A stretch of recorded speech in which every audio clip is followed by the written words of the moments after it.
Bon, je pense qu'on peut commencer. Alors, bonjour à tous. Merci de revenir aussi nombreux, malgré la reprise tardive du cours, qui va donc avoir lieu chaque semaine à cette heure et à cet endroit jusqu'au mardi 16 avril, donc en principe toutes les semaines. Il se pourrait que je sois amené à éventuellement déplacer un ou deux cours, mais enfin pour le moment, ça n'est pas prévu et de toute façon, vous en serez informés sur le site. Alors, avant de commencer, donc, oui, j'ai quelques annonces à faire.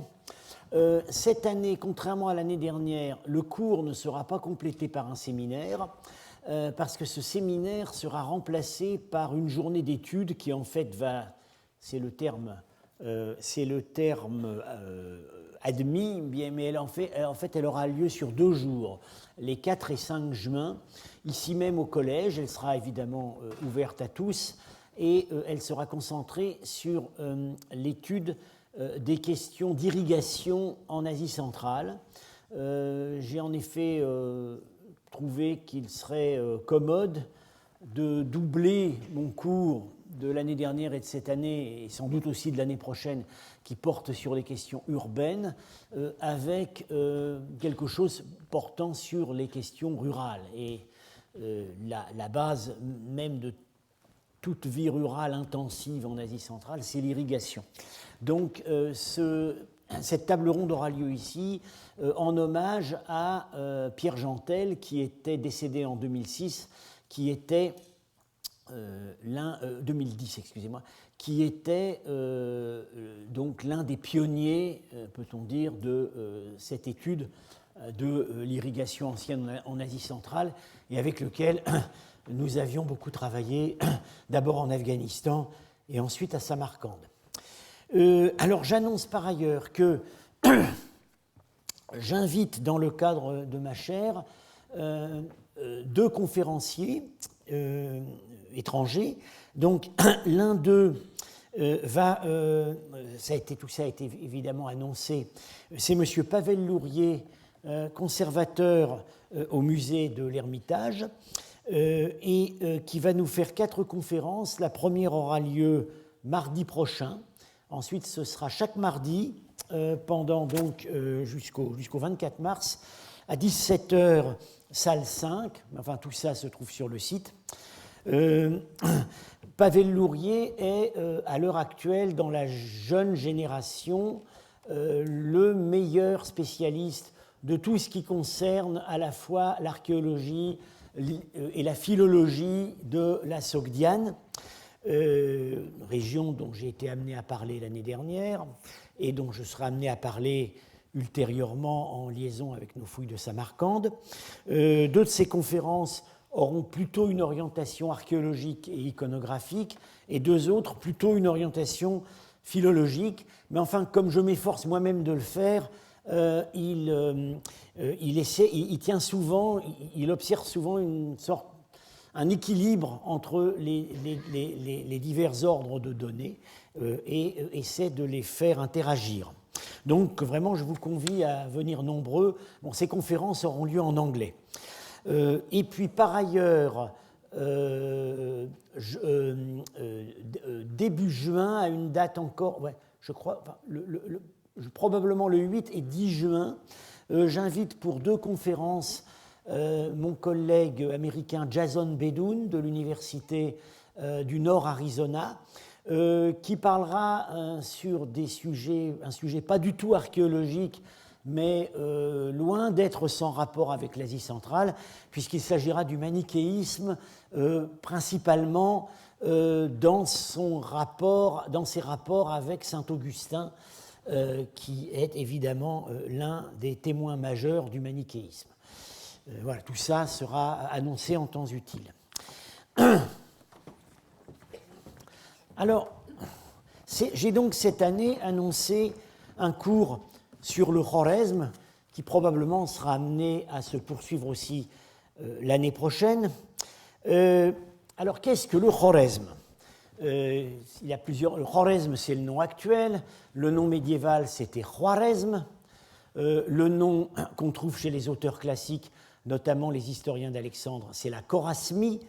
C'est cette région-là, Chorasmia, vous voyez sur le plan, qui est au sud de la mer d'Aral. Alors, cette région a eu les honneurs d'une actualité assez tragique depuis une dizaine d'années, parce qu'elle souffre, comme vous savez, d'un désastre écologique, lequel, semble-t-il, est en voie d'être maîtrisé, puisque j'ai pu, lors de mes dernières visites, voir à nouveau l'eau couler dans la Moudaria, ce qui n'était pas arrivé depuis fort longtemps.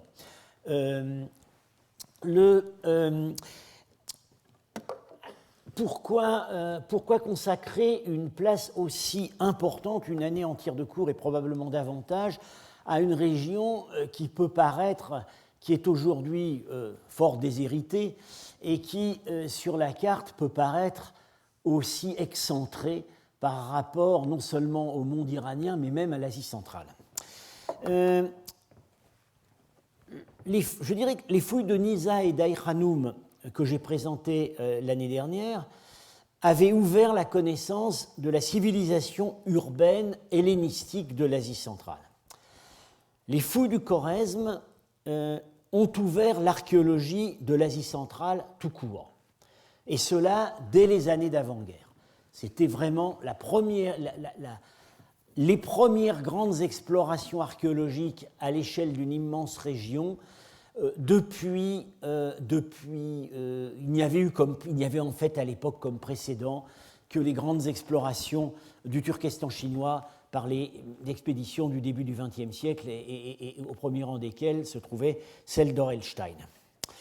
Alors, par rapport à des régions dont j'ai été amené à parler l'an dernier, la Parthienne, où se trouve Nisa, ici, la Bactriane, la Sogdiane, on passe dans un autre monde, on change d'univers. Là, le Khorezm, peut-on dire, enfin, dans l'Antiquité, c'est vraiment l'extrémité septentrionale de l'Ocouménée, le monde connu. C'est un fait très significatif de toutes les anciennes provinces de l'Empire achéménide, à part les sites d'au-delà de la mer Noire. C'est la seule province où Alexandre n'est pas allé et n'a même pas envoyé de troupes. Il a eu des contacts, je vais en parler dans un instant, mais c'était trop excentré, il n'a même pas envoyé un détachement.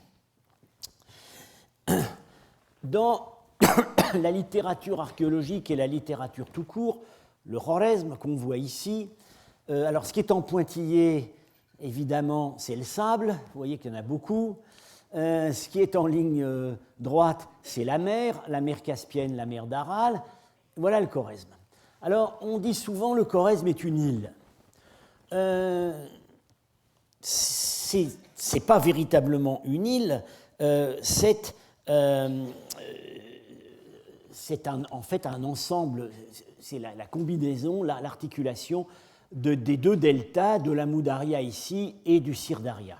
Et par ailleurs, évidemment, dans cette notion du Khorezm en tant qu'île, on connote une idée d'insularité, de marginalité, d'isolement. C'est effectivement le point de vue qu'avait défendu Tolstov, le grand explorateur de la région, dont je vais être amené à parler tout à l'heure. C'est un point de vue tout de même que les recherches les plus récentes, notamment celles de la mission archéologique australienne, dont je vais aussi parler, qui est aujourd'hui à l'œuvre très activement, c'est un point de vue que les nouvelles recherches tendent à nuancer. Le Khorezm n'a jamais été dans un état d'isolement complet et au niveau de ses élites, il avait une certaine interaction avec les régions plus méridionales. Le Khorezm contraste avec ce que nous avons vu l'an dernier par la nature du paysage archéologique. Le paysage archéologique des régions méridionales où s'est déroulée l'enquête de l'année dernière est formé de villes fortifiées, d'anciennes capitales, parfois immenses, des villes en général désertées à des époques diverses, donc libres pour l'archéologue d'aujourd'hui. Et par ailleurs, un semis de sites petits et moyens qui ont un taux de survie extrêmement aléatoire selon les régions. Et ce tableau donc d'une coexistence d'énormes villes fortifiées et de sites petits et moyens qui nous ont été laissés par les hasards de la mise en culture moderne vaut depuis l'âge du bronze jusqu'au Moyen-Âge islamique. Au Khorezm, au contraire, il n'y a aucune très grande ville. Voilà, un tableau qui regroupe schématiquement un certain nombre de villes, enfin, les villes supposées des périodes de la moyenne et basse antiquité. On peut contester le synchronisme de certaines d'entre elles, mais enfin, on voit que la plus grande de toutes, la première capitale du pays, Akçakhan-Kala, fondée probablement au IIe siècle avant notre ère, cette capitale fait 56 hectares. Alors, comparé aux 130 hectares d'Aï-Khanoum, aux 200 hectares de Samarcande et aux 400 hectares que Bactre avait à l'époque grecque, c'est évidemment peu. Par ailleurs, les plus grands sites, en fait, je dirais tous ceux que vous voyez sur cette carte, et en particulier Akçakhan-Kala, sont en fait des enceintes en grande partie vides.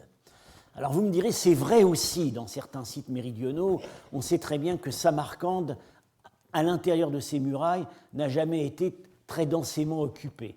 Malgré tout, cette impression est plus forte pour le Khorezm. Alors, autre spécificité, c'est qu'en dehors des villes, du moins c'était jusqu'aux années 50-60, dans beaucoup d'endroits, un paysage intact. Un paysage conservé parfois, qui nous est parvenu depuis le 4e, le 3e siècle avant notre ère, dans certains endroits. Alors voilà une photo prise d'avion de trois sites, les trois sites dits Ayaskala, qui sont aujourd'hui largement ouverts au tourisme. C'est même l'une des principales curiosités touristiques de la région, avec l'ancienne capitale moderne, disons, de Khiva. Ces trois sites, à eux seuls, résument un millénaire de l'histoire de la région. Ayaskala I, qui est un site qu'on date maintenant du 4e, 3e siècle avant Jésus-Christ, bâti en fait un site défensif et un site, je dirais, d'observation, bâti en limite du plateau face au monde de la steppe du Nord, d'où pouvait venir la menace. Ayaskala II, qui est un site probablement du 1er siècle après Jésus-Christ, une grande enceinte, à nouveau en partie vide, avec simplement un secteur occupé. Et Ayaskala III, fin d'Antiquité au Moyen-Âge, occupé du 4e au 7e siècle, avec un donjon en position supérieure et un palais en contrebas.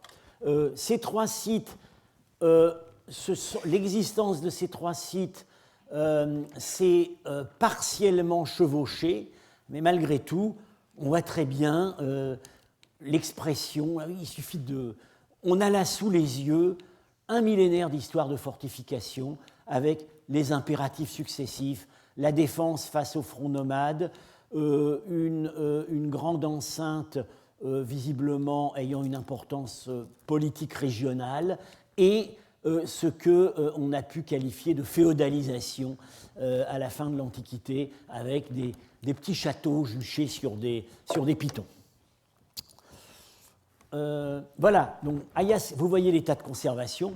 Ayaskala I, bâti sans doute au 4e, 3e siècle avant Jésus-Christ, le rempart tel qu'il a dû être refait dans les premiers siècles de notre ère, mais ce n'est pas plus récent.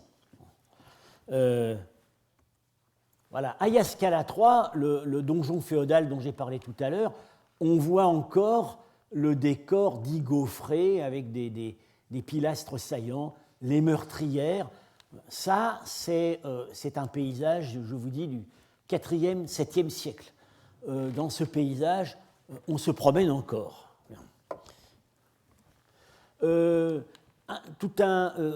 Pour la période précédant la conquête islamique, 6e, 7e siècle, vous voyez, on a dans certains secteurs, Berkout Kala, dont je serai amené à parler plus tard, des manoirs fortifiés conservés jusqu'au 2e, parfois jusqu'au 3e étage. Les archéologues qui travaillaient là ont fait à la fois de l'archéologie et de l'ethnologie, puisqu'en fait, on rentre chez les gens. Voilà. Et ça n'existe, peut-on dire, nulle part en Asie centrale, sauf dans les sables du Turkestan chinois. Et puis, pour compléter le tableau, voilà un autre site, Kargakala, toujours de l'époque pré-islamique. Alors vous voyez, ces vénules-là, ce sont les anciens canaux. Et on les voit, on peut les cartographier jusque dans leurs plus petits embranchements. Et dans certains cas, on a même le parcellaire, les limites des champs. C'est un paysage militaire et rural qui est littéralement fossilisé, qu'il l'était, parce qu'évidemment, de tout cela, ça n'existe plus aujourd'hui, c'est remis en culture. Ce qui existe encore et qu'on visite et qu'à l'occasion les archéologues peuvent encore venir étudier, c'est ce qui est encore sur des hauteurs, comme ces sites. Alors, pour compléter ce tableau à grands traits des spécificités du Khwarezm, je mentionnerai un caractère extrêmement contrasté de l'évidence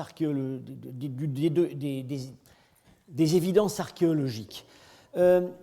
Du point de vue, l'architecture surprend souvent par son caractère extrêmement sophistiqué, savant, la qualité de la construction, la régularité géométrique. Vraiment, on a affaire, quand on voit certains de ces plans, on a affaire à des véritables épures sorties du cabinet d'un architecte.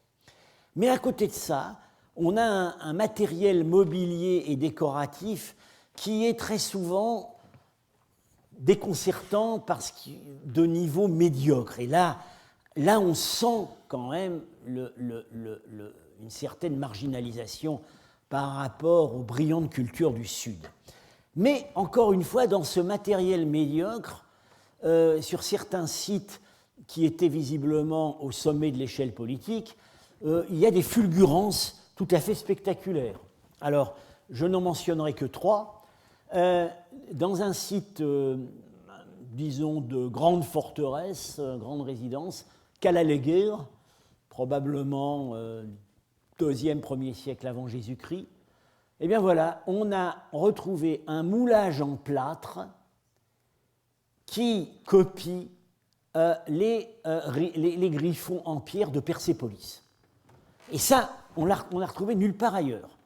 Donc, le commanditaire de ce manoir avait visiblement l'intention, elle n'a peut-être pas été réalisée, mais il avait importé des modèles en plâtre inspirés des griffons de Persépolis pour se faire un décor de type Persépolis dans son manoir du Khwarezm.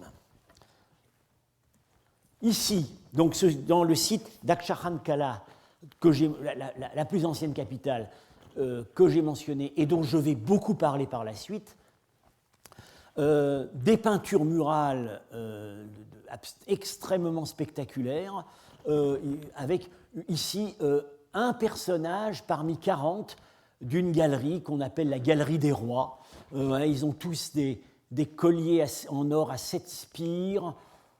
Certains ont des coiffes avec des oiseaux ou des lions.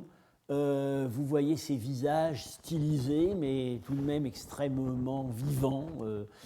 Ils ont tous les oreilles rouges. Hein. Tout pose question ici. Mais voilà, le Khwarezm, c'est ça. de temps en temps, on tombe sur quelque chose qui est complètement unique. Dernier exemple, ça vient d'un site, disons, des premiers siècles de notre ère, Gaur-Kala, qui est un site militaire contrôlant le long de la Moudaria un verrou possible d'invasion. Et bien voilà, on a un portrait en terre crue, grandeur nature. De qui s'agit-il? Probablement le maître du lieu. La qualité est absolument stupéfiante. On pourrait avoir ça dans la sculpture grecque, en tout cas dans l'art du Gandhara. Alors, pour continuer avec les spécificités du Khorezm et de la manière dont il a été étudié, je dois mentionner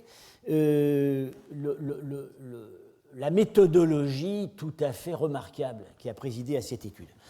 C'est une archéologie qui, dès le début, c'est-à-dire dès les années 30, s'est trouvée au service d'une véritable pensée géographique, avec une vision globale du réseau d'irrigation, facilitée évidemment par l'extraordinaire état de conservation qu'il avait à l'époque, puisque au moment où les archéologues arrivent au Khorezm dans les années 30, le Khorezm est encore un désert, à part ce qui entoure l'oasis de Khiva, qui a été le dernier centre politique avant la Révolution. Au départ, cette archéologie est l'œuvre d'un homme, Sergueï Pavlevitch Tolstov, dont je vais me permettre de parler très en détail parce que, je le dis comme je le pense, c'est un géant. Lui et ses collaborateurs, principalement l'archéologue ouzbek Gouliamov et le géographe russe Andrianov, ont compris d'emblée que les canaux étaient l'articulation majeure du paysage humanisé et que l'étude des sites devait être groupée par ensembles spatiaux et chronologiques en fonction des branches de canaux sur lesquelles ils se trouvaient. Un seul avant eux avait compris cela, parce qu'il avait sur le terrain les moyens de le comprendre, c'était le grand Orelstein au Turkestan chinois au début du XXe siècle, qui lui aussi a compris que la clé de la chronologie, la clé de la compréhension de la mise en valeur ancienne de l'espace, la clé de la compréhension même des projets politiques anciens, c'était l'étude des branches de canaux. Voilà, cette carte montre l'état de l'étude des canaux au début, vers 1960. Ça a encore progressé après, et il faut bien se rendre compte qu'on a une vision ici assez simplifiée, vu l'échelle. Par exemple, cette zone-là, qui était vraiment la zone politiquement centrale du Khorezm des premiers siècles de notre ère, est montrée de manière plus détaillée ici, mais il faut bien savoir que quand on va dans les publications vraiment locales, de site par site, chacun de ces sites mentionnés ici est étudié en liaison avec les diverticules des canaux à un niveau de détail, encore une fois, là on arrive à l'échelle du champ. Alors voilà, c'est la première tentative qui ait jamais été faite en Asie centrale, donc dans un ouvrage de 1962 de Tolstov, pour indiquer les canaux, les différencier par des couleurs en fonction de leur chronologie. Les sites sont indiqués par la couleur des canaux qui les desservaient. C'est une vision, c'est une puissante vision géographique. Cette démarche scientifique n'est pas sans présenter des points communs avec celle de l'école géographique et historique française de la même époque, des années 40, la grande époque de l'école des Annales. Quand on est un peu familier des écrits de l'école des Annales, les écrits de Tolstov ont un air assez familier. Et pourtant, pour des raisons politiques et idéologiques, ces écoles scientifiques n'ont pas communiqué entre elles. Alors, avant d'en venir à l'histoire, je dirais même l'épopée de l'exploration du Khorezm, je vais donc donner encore quelques vues introductives que je serai amené parfois à développer par la suite. Voilà la carte politique du Khorezm à l'heure actuelle. Vous voyez, c'est pas simple. Ici, on est au Kazakhstan, ici, on est en Ouzbékistan, ici, on est au Turkménistan. Le Khorezm fait à peu près 500 sur 300 km, le quart de la France. Politiquement, il est aujourd'hui divisé. La rive droite, qui était en fait le cœur historique du pays, disons, du début de notre ère à la conquête arabe, appartient à l'Ouzbékistan, mais sous forme d'une république fédérée, qui est donc le Karakalpakistan, la république de Karakalpaki, avec pour capitale Noukous, dont on a entendu parler il y a quelque temps parce que la catastrophe sanitaire et écologique était particulièrement dramatique. Je vous rassure, ça va un peu mieux. J'y étais l'année dernière. Et cette Karakalpaki garde au sein de la République d'Ouzbékistan un sentiment identitaire fort. Il est très mal vu quand on est à Noukous de faire un toast pour la prospérité de l'Ouzbékistan. Il faut faire le toast pour la prospérité du Karakalpakistan. Parce que l'Ouzbékistan, auquel pourtant ils appartiennent, c'est écologiquement l'ennemi. C'est l'Ouzbékistan qui a développé au-delà de tout contrôle la monoculture du coton, laquelle a failli complètement ruiner cette région par les conséquences qu'elle entraînait sur le tarissement du grand fleuve et la salinité. Alors, à côté de ça, toujours au sein de l'Ouzbékistan, mais rive gauche, se trouve un district, lui, directement rattaché à l'Ouzbékistan, à Tachkent. C'est ce qu'on appelle le Khorezm ouzbek. En fait, c'est centré autour des capitales médiévales, Urgench et Khiva, qui a été la dernière grande capitale indépendante jusqu'en 1920 et qui est un site aujourd'hui, une ville-musée splendide, ouverte au tourisme. Par ailleurs, le reste de la rive gauche est rattaché au Turkménistan, donc, dont la capitale est bien au sud, à Ashrabad.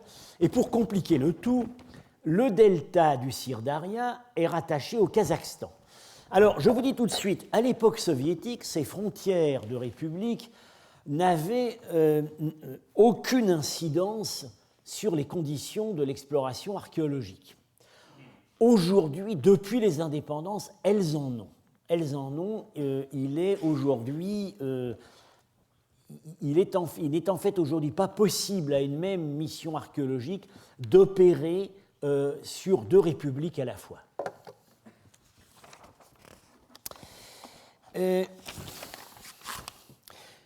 Du point de vue des limites naturelles maintenant, et non plus les limites politiques, vous constatez donc que ces deltas imbriqués, la Moudaria et le Syrdaria, délimitent un pays qui est en fait cerné de tous côtés.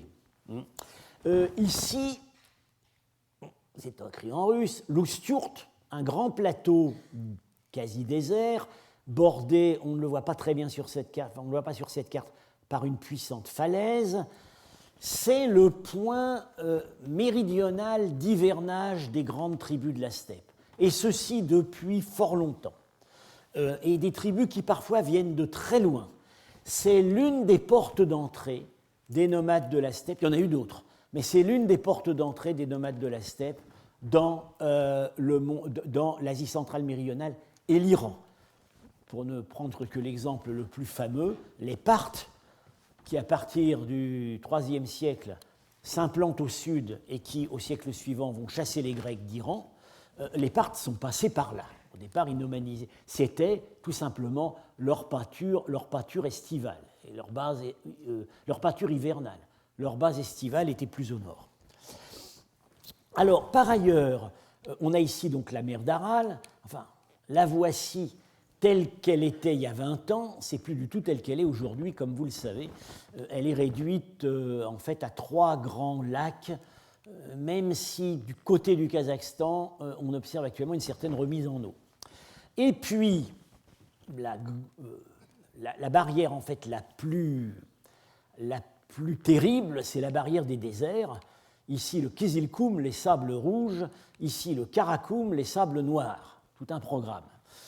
Et ces déserts, donc le désert du Kizilkoum fait la limite avec la Sogdiane, vous voyez ici Boukhara, et le désert du Karakoum fait la limite avec ce qui est plus au sud, c'est-à-dire la Parthienne, la région de Nissa, dont j'ai parlé l'année dernière.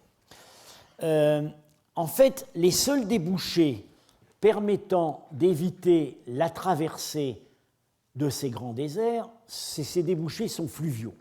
C'est d'une part la vallée de la Moudaria. Alors, entre, disons, Urgench et Boukhara, il y avait, c'est bien Boukhara, oui, on comptait au Moyen-Âge 9 étapes caravanières, ce qui a toujours dû être le cas. Et puis du côté de l'ouest, il y a un autre débouché, mais beaucoup plus aléatoire. C'est qu'en fait, il a à certains moments existé un effluent de la Moudaria qui allait jusqu'à la Caspienne. C'est ce qu'on appelle, alors ici donc, ce sont des canaux qui ont été assez longtemps en fonction, puis un énorme lac, en fait une petite mer intérieure qu'on appelait le Sarikamish, et ici un bras fluvial qu'on appelle l'Ouzboy. Alors, il y a toute une littérature ancienne et mythologique et scientifique moderne. Il y a toute une mythologie sur l'Ouzboy, parce que évidemment, on a rêvé à l'existence de cette voie fluviale qui aurait permis de mettre en communication la vallée de la Moudaria, remontant jusqu'à l'Afghanistan et par là même déboucher possible des produits de l'Inde, et la Caspienne. Et à partir de la Caspienne, les principaux, les royaumes caucasiens et la mer Noire et le monde antique, et le monde méditerranéen. Alors, je vais y revenir. En fait, cette route fluviale, l'idée qu'il existe une route fluviale entre la Moudaria, entre l'Inde et la Caspienne, donc évidemment par là, se trouve dans certains géographes antiques. Elle se trouve mentionnée par Strabon, elle se trouve mentionnée par Pline. Nous allons voir tout à l'heure que la réalité n'a pas été aussi brillante. Mais donc du coup, par la lecture des géographes antiques, les savants modernes ont cru à cette voie fluviale et ont cru qu'elle pourrait être ranimée. Et ça a eu des conséquences extrêmement fortes sur la politique russe sous Pierre le Grand. C'est que Pierre le Grand y a cru. Et en 1717, il a envoyé pour soumettre l'émirat de Khiva, qui était le dernier reste d'un Khorezm indépendant, une expédition militaire, l'expédition du général Bekovitch. Ça s'est terminé en désastre. Ils ont péri dans les sables et par ailleurs assaillis par les troupes nomades du Khan de Khiva.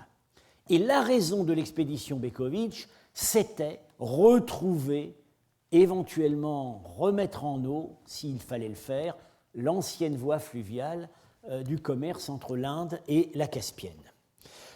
Et puis par la suite, on a, sous Staline, on a réfléchi à la possibilité de creuser un grand canal, ce qu'on appelait le grand canal turkmène, le canal nord, dit canal nord, qui finalement ne sera jamais réalisé. Et nous allons voir tout à l'heure que les projets autour de ce grand canal sont l'une des explications des moyens exceptionnels qu'ont eu les archéologues pour travailler au Khorezm. Alors, quelques mots maintenant sur le Khorezm dans les sources historiques antiques. je vous dis tout de suite, ça ne remplit pas des tomes. Voilà ce qu'on a pour l'époque ancienne iranienne, pré-achéménide et achéménide. Le Khorezm est mentionné une fois dans l'Avesta. C'est dans l'hymne à Mitra. Mitra se lève le matin, donc dans le char du soleil, au-dessus de l'Hindoukouche, dans la région de Bamiyan, on peut situer assez précisément, et de là il voit les fleuves qui prennent naissance dans l'Hindoukouche et qui coulent au loin. Et tout au bout, parmi les pays arrosés par ces fleuves, il mentionne Khwarizm. Le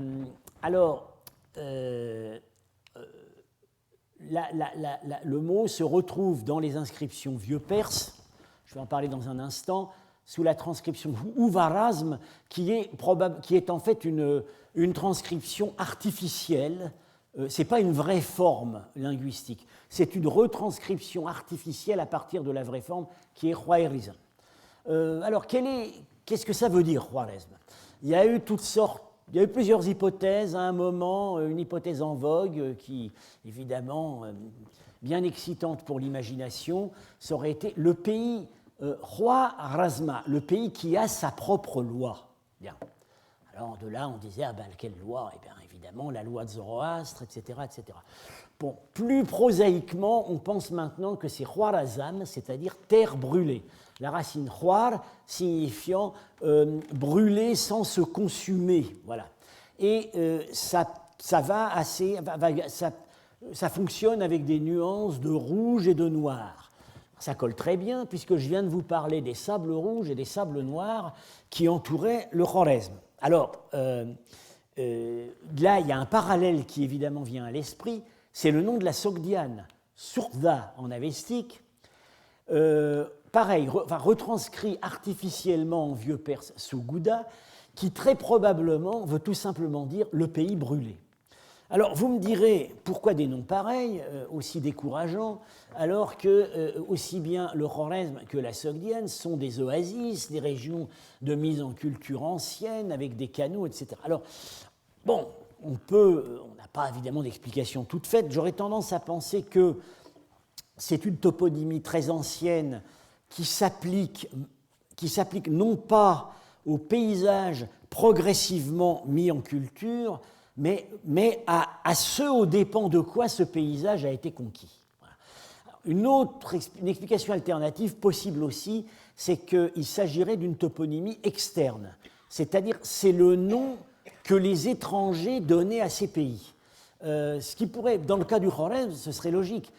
Les gens venaient du sud, les autres populations iraniennes venaient du sud, notamment les armées achéménides, et en fait, elles auraient donné au pays le nom des terres très inhospitalières qu'on avait dû traverser pour y arriver. Pareil pour la Sogdiane, si on lit la description que Count Kurz donne de la Sogdiane à l'époque des campagnes d'Alexandre, il parle très peu, il parle des rivières, mais il ne parle pas des canaux, il ne parle pas de tout ça, il dit c'est un pays tout rouge et tout noir, très inhospitalier. Bon, évidemment, c'est l'impression première qui a compté. Voilà, on peut supposer ça. Alors, je viens donc de dire que le nom du Khorezm se retrouve dans les inscriptions achéménides. En fait, il apparaît chaque fois qu'il y a des listes de peuples.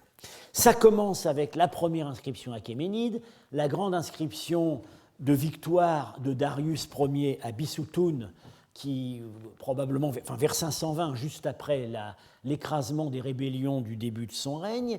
Mais détail intéressant, le Khorezm est mentionné, Uvarazm est mentionné parmi les terres soumises, mais pas dans la liste des peuples révoltés. Bien. Et on continue à trouver la mention du Khorezm jusque dans la dernière inscription achéménide, c'est-à-dire sur le tombeau d'Artaxerxès II, mort en 358. Les gens du Khorezm, donc j'emploierai la forme qu'utilisaient les auteurs classiques, c'est-à-dire les Chorasmiens, habitants de la Chorasmie, sont représentés sur les reliefs achéménides. En voici un, voilà. En voici un ici. En fait, d'une manière pas extrêmement caractéristique, on ne les voit pas apporter un produit de leur pays en tribu. On les voit représentés d'une manière très similaire aux Sogdiens, à certains des Sakas, c'est-à-dire des Scythes, c'est-à-dire, bon, avant tout, des cavaliers qui portent l'akhinakès, l'épée courte, voilà, c'est un peu, et qui ont le bonnet du cavalier, avec les deux pans latéraux sur les joues, qui en fait ont une fonction pratique, c'est qu'on peut les nouer devant la bouche quand on est à cheval pour éviter de respirer la poussière. Voilà les maigres données que nous donnent les documents achéménides sur le Khwarezm. Alors, il y a tout de même... Oui, alors, dans les inscriptions achéménides, le Khwarezm est mentionné dans le même groupe que, on voit logiquement, dans le même groupe que les Sogdiens, les Bactriens, l'appartiennent ici. Bon, on voit très bien qu'on a le sentiment qu'ils appartiennent à ce même ensemble. Par déduction, on pense, ça n'a sans doute jamais été une satrapie, même si le Khwarezm est mentionné dans la liste des provinces, enfin, ce qui ne recouvre pas exactement celle des satrapies chez Hérodote. Beaucoup plus probablement, le Khwarezm était administré, enfin, pour autant que l'administration achéménide y ait été très active, depuis la Bactriane, de même d'ailleurs que l'était la Sogdiane. C'est-à-dire qu'il y avait en fait une satrapie de Bactriane qui avait juridiction sur la Sogdiane et sur le Khwarezm. Alors on a quand même un document achéménide qui donne des informations un peu plus précises. C'est la tablette de fondation du palais de Darius à Suse, où il nous est, sur cette tablette, on mentionne les matériaux qui ont servi à construire et orner le palais et leur provenance. Et il est écrit: la turquoise qui a été travaillée ici a été apportée du Khwarezm. Alors, on s'est beaucoup creusé la tête avec cette mention parce que, jusqu'à une époque relativement récente, les grandes mines historiques de turquoise qu'on connaissait dans l'Est iranien étaient plus au sud, c'était les mines de Nishapur. Alors, on y a vu un argument pour supposer, ça c'est un peu un serpent de mer dans les études sur le Khwarezm, que ce qu'on appelle aujourd'hui le Khwarezm, c'est en fait le résidu septentrional de ce qui, à l'époque pré-achéménide, aurait été un royaume beaucoup plus grand, englobant aussi Merv, Hérat, enfin la Margiane, Lari, voilà. On a donc parlé de la notion de grande chorasmie. Maintenant, cette idée est en fait abandonnée. Et puis, c'est finalement l'archéologie, en ce qui concerne au moins le problème de la turquoise, qui a trouvé le dernier mot, puisque pour finir, les archéologues ont trouvé dans le Kizilkoum, à côté du Khwarezm, des mines de turquoise qui avaient été exploitées du 7e au 5e siècle avant Jésus-Christ, c'est-à-dire qui étaient en exploitation au moment où Darius construisait son palais, et dont l'exploitation avait ensuite repris au Moyen-Âge. Donc il n'y a plus de problème avec la tablette de fondation du palais de Darius. La turquoise, utilisée à Suse, venait du Khwarezm. Alors, une dernière indication sur le rôle du Khwarezm dans l'Empire achéménide, c'est qu'il a fourni des contingents dans les armées. Alors, les mentions sont quand même assez limitées par rapport à... On nous parle des cavaliers bactriens, on nous parle des archers scythes, etc. Bon, les Chorasmiens sont mentionnés en fait une seule fois dans le contexte des guerres médiques, par Hérodote, 766. C'est lorsque Xerxès... non, c'est Darius. Non, c'est Xerxès, excusez-moi. Qui passe en revue ses troupes en Thrace à Doriskos. Et dans la liste des troupes est mentionné le contingent du Khwarezm. Mais ensuite, quand on a le récit des guerres médiques elles-mêmes, on ne les trouve mentionnés dans aucune bataille. On ne les voit pas à Marathon, on ne les voit pas à Salamine, on ne les voit pas à Platée. Alors, Pierre Briand a fait la supposition qu'en fait, la parade militaire de Doriscos n'avait pas un rapport direct avec la nature des troupes qui ont été véritablement engagées dans la guerre. C'est tout simplement divers peuples envoient un contingent symbolique pour que le grand roi achéménide puisse contempler la totalité des peuples qu'il a dans son empire, mais ça ne veut pas dire pour autant que ces gens-là vont être utilisés comme unité combattante. Alors une autre explication possible, c'est qu'ils n'étaient pas nombreux et que dans les récits des batailles, ils se sont retrouvés confondus avec d'autres peuples est-iraniens. En tout cas, bon, alors, on ne les retrouve pas du tout, par exemple, dans les récits des batailles contre Alexandre, Issos, Gaugamel, on n'a pas de Chorasmiens qui sont mentionnés. Ça ne veut pas dire, on en a tiré argument pour dire qu'à ce moment, le Khorezm était devenu totalement indépendant. Ça, c'était la théorie de Tolstov. Le Khorezm s'était libéré par ses seules forces. On ne peut pas tirer des conclusions pareilles. Alors, il y a un endroit tout à fait inattendu où on voit des troupes du Khorezm. C'est en Haute-Égypte, à Éléphantine, près d'Assouan, dans l'île d'Éléphantine.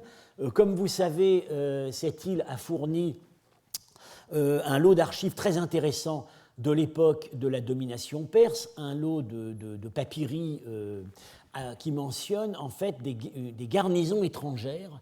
Alors on est à ce moment-là, donc à l'époque de la domination achéménide. Alors on connaît surtout les papyri d'Éléphantine par l'existence de la colonie juive qui est mentionnée et qui a son propre temple. C'est passionnant pour les biblistes. Et puis on a des gens qui sont mentionnés et on dit c'est un Chorasmien. Donc les Achéménides ont envoyé des Chorasmiens en Haute-Égypte. Ça, c'est pas surprenant du point de vue de la politique achéménide. Il y avait cette volonté de déplacer au maximum les peuples d'une extrémité de l'Empire à l'autre, de façon à créer quelque chose d'homogène. Plus tard, enfin, je suis amené à en parler, on a au moins un indice archéologique qu'il y avait des Chorasmiens dans les armées que les Parthes opposaient aux Romains, dans ce qu'on appelle les cataphractaires, enfin ces personnages complètement recouverts de lames de métal. Et bien, il se trouve que dans la tombe d'un seigneur chorasmien de la périphérie, en fait, ici à Tchirikrabat, sur le Sirdaria, on a trouvé une armure de cataphractaires. Et donc, on peut faire l'hypothèse que les Chorasmiens continuaient éventuellement, même quand ils étaient, ont continué beaucoup plus tard à fournir des mercenaires aux armées iraniennes.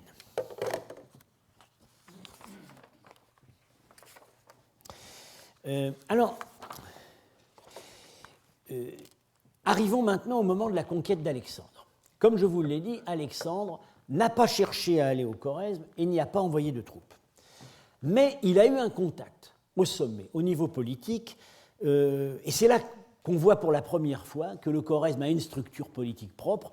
Le Khorezm a un roi, ou plusieurs rois. Ça se passe en 328. On ne sait pas très bien si ça se passe, on a dit longtemps que ça se passait à Bactre, et Claude Rapin vient de proposer qu'en fait ça se soit passé à Samarcande, ce qui serait plus logique. En tout cas, Alexandre vient de mener une campagne frontalière contre les Sakas, enfin les Scythes de l'Est, et par ailleurs, il a dû affronter, il a vaincu la rébellion des nobles bactriens, à la tête de laquelle se trouve Spitamène, lequel s'est réfugié, ou a tenté de se réfugier, c'est pas très clair, chez les Chorasmiens. En 328, finalement, Spitamène est livré à Alexandre. Et à ce moment-là, Alexandre reçoit une ambassade enfin, selon Quinte Curse, selon Arrien, il reçoit en ambassade le roi du Khorezm. Selon Quinte Curse, le roi du Khorezm, lui, vient en personne avec 1500 cavaliers. Ce roi du Khorezm, on nous donne son nom, Pharasmanès. Et on dit que c'est le roi, Basileus. Bon, Quinte Curse donne un autre nom, mais c'est par confusion. Le vrai nom doit être Pharasmanès. Ah, on a le nom du roi du Khorezm en 328. Problème avec Pharasmanès, c'est qu'il y a 4 ou 5 étymologies possibles. Ça pourrait contenir des noms de dieux zoroastriens, mais on n'en est pas bien sûr. Aux dernières nouvelles, ce serait une forme dialectale du mot chorasmien, ce qui, évidemment, ne nous apprend plus grand-chose. Bon. En tout cas, alors on nous dit, là, les sources divergent.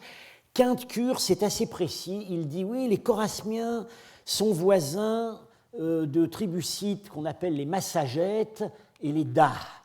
Alors, les Dah, on voit que c'est plutôt ceux qui seraient sur le plateau d'Oustiourt et d'où plus tard sont sortis les Parthes. Les Massagètes étaient tout au nord du monde iranien, c'est contre eux que Cyrus est mort. Donc c'est c'est cohérent. Quinte Curse, il est très très proche de ses sources. Mais alors, Arrien, auteur pourtant en général considéré comme plus fiable, lui, il dit carrément que les Chorasmiens sont voisins de la Colchide et des Amazones. Alors les Amazones, c'est au nord de la mer Noire, et la Colchide, c'est la Géorgie, c'est le pays des Argonautes. Qu'est-ce que ça vient faire ici ? En fait, Arrien, qui est un homme de grande culture, et parfois un peu trop de grande culture, réélabore ces données en fonction de sa culture littéraire. Alors, que tirer de cet épisode ? Alors, c'est tout de même assez intéressant. Le roi Pharasmanès propose en personne, ou fait proposer par son ambassadeur, à Alexandre, une alliance militaire et une opération conjointe contre le pont Euxin, c'est-à-dire la mer Noire, pour laquelle il se propose de servir de guide. Alors, ce n'est pas la porte à côté. Hein, on va voir sur la carte. Voilà, il est ici, il va voir Alexandre ici, et il propose une campagne ici. Alors, il y a plusieurs façons de comprendre l'épisode. Pour certains, Pharasmanès roule Alexandre dans la farine. Il s'aperçoit que les Grecs n'ont pas une perception géographique claire des régions septentrionales et qu'en particulier, ils confondent le Sirdaria et le Don. Tous les deux portent chez eux le nom de Tanaïs. C'est-à-dire qu'en fait, il leur manque un quart du camembert. Et ils pensent véritablement que des gens qui sont ici sont en fait ici. Et du coup, Pharasmanès en fait calmerait les volontés annexionnistes d'Alexandre en lui proposant cette expédition et repart, sachant très bien qu'il n'entendra plus jamais parler d'Alexandre. Ça, c'est une version possible. Il y a une autre explication qui a été proposée, qui, à mon avis, est peut-être plus satisfaisante. C'est qu'en fait, quand Arrien écrit le pont Euxin, c'est-à-dire la mer Noire, en réalité, il ne sait pas très bien où il est, et en réalité, il réinterprète ou comprend mal ce qui, dans les sources, en fait, désigne la mer au bord de laquelle habitent les Chorasmiens, qui n'est pas la mer Noire, qui est la mer d'Aral. Et à ce moment-là, on aurait une explication assez logique. Pharasmanès, en réalité, demanderait à Alexandre, en échange de sa soumission, une assistance militaire pour imposer son pouvoir dans son propre pays. Il est possible, effectivement, qu'à cette époque, on n'a pas véritablement d'indication archéologique qu'il ait existé un pouvoir complètement centralisé au Khorezm. Donc voilà, on hésite entre les deux explications. Et puis le rideau tombe. À partir de là, la Chorasmie est perdue de vue. Strabon les mentionne encore, il sait à peu près où ils sont, il dit qu'ils sont à côté des Apatiaques. Alors, les Apatiaques, ça veut dire les sas, les sakas, les sites aquatiques. Donc, voilà, c'est assez cohérent, ce seraient les gens du Sirdaria, faisant partie du groupe plus large des Massagètes. Mais Strabon lui-même, qui est un auteur scrupuleux, dit « Comme on n'a pas fait la guerre à ces gens-là, on ne sait rien sur eux. » Bon. Voilà, alors après, le choresme réapparaît comme un nom dans des listes, chez Ptolémée, chez Pline. Mais alors c'est vraiment un nom qui se promène, enfin, sans accrochage spatial précis. La notion même de mer d'Aral comme mer fermée est inconnue totalement de la géographie antique. Elle le restera de la géographie médiévale très tard. Si vous voyez des planisphères du XVIe siècle, voire du XVIIe siècle, vous n'avez pas la mer d'Aral. Vous avez la Moudaria et le Sirdaria qui se jettent dans la Caspienne. Et pourtant, au XIIIe siècle, un voyageur a su que la mer d'Aral n'était pas la Caspienne et a transmis l'information, c'est Guillaume de Rubruck, le missionnaire franciscain parti chez les Mongols, qui dit de la manière la plus précise « Je suis passé par là et je peux vraiment affirmer que la mer d'Urgench n'est pas la même chose que la Caspienne et qu'entre deux, il y a de la terre. » Et il a même transmis son information à Francis Bacon, qui était un des grands géographes de l'époque, et puis ça s'est perdu. Il faudra attendre le XVIIe siècle pour s'éveiller à la notion de mer d'Aral. Ceci dit, j'en reviens à ce que je disais tout à l'heure, il y a quand même, on voit flotter chez Strabon, Pline l'Ancien et Ptolémée la notion de cette voie fluviale directe entre l'Oxus et la Caspienne. Voilà ce que dit Strabon. Pour Aristobule, il déclare que l'Oxus est le plus grand de tous les fleuves qu'il a vus en Asie, ceux de l'Inde exceptés. L'Oxus, c'est la Moudaria. Il le dit aussi facilement navigable, ce qu'il tient comme Ératosthène de Patrocle. Alors, qui sont ces gens? Ératosthène, un géographe, Patrocle, un général au service, non pas d'Alexandre, mais de Séleucos Ier, et dont on sait qu'il a exploré la côte de la Caspienne.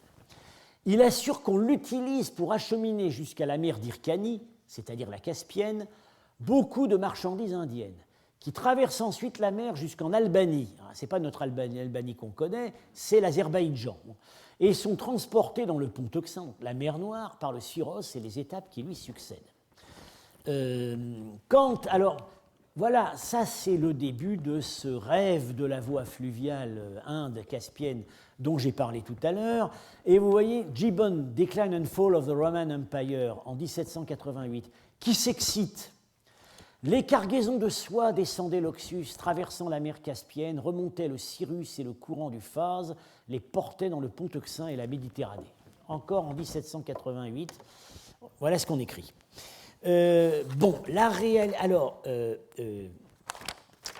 En fait, la réalité, c'est qu'il y avait bien encore au XVIIe siècle un bras asséché qui pouvait éventuellement couler de l'eau localement en cas de grosse pluie. Les officiers au service de Bekovitch, le général malheureux de Pierre le Grand, l'ont remonté sur 80 km.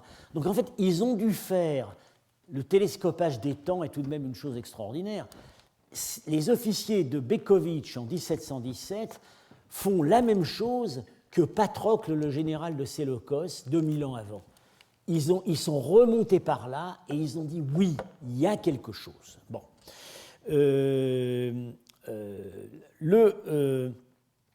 En fait,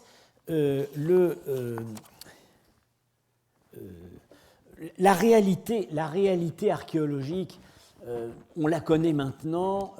Ça a été très soigneusement étudié à la fois par les géographes et les archéologues.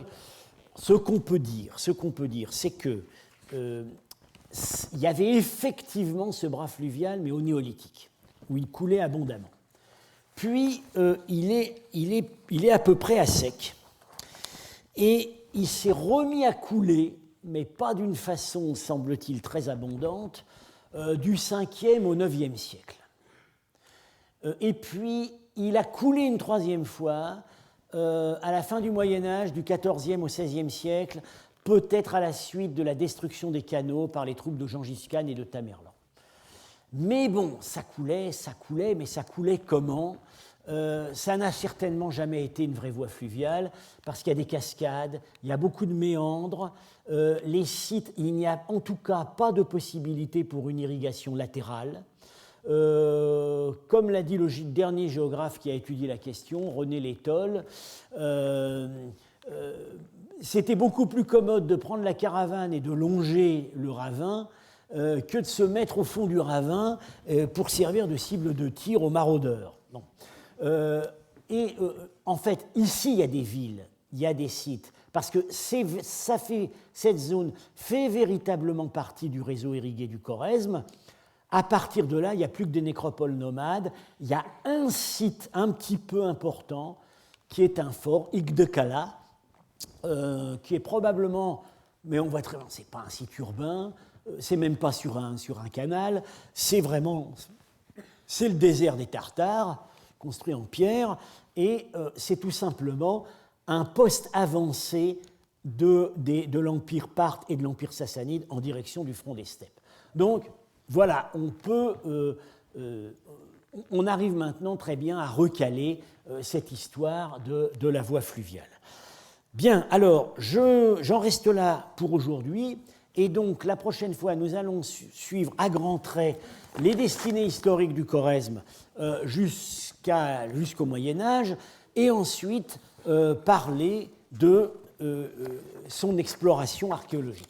Après quoi, j'en viendrai à la présentation des périodes, et des périodes successives et des sites qu'on peut leur associer. Je vous remercie.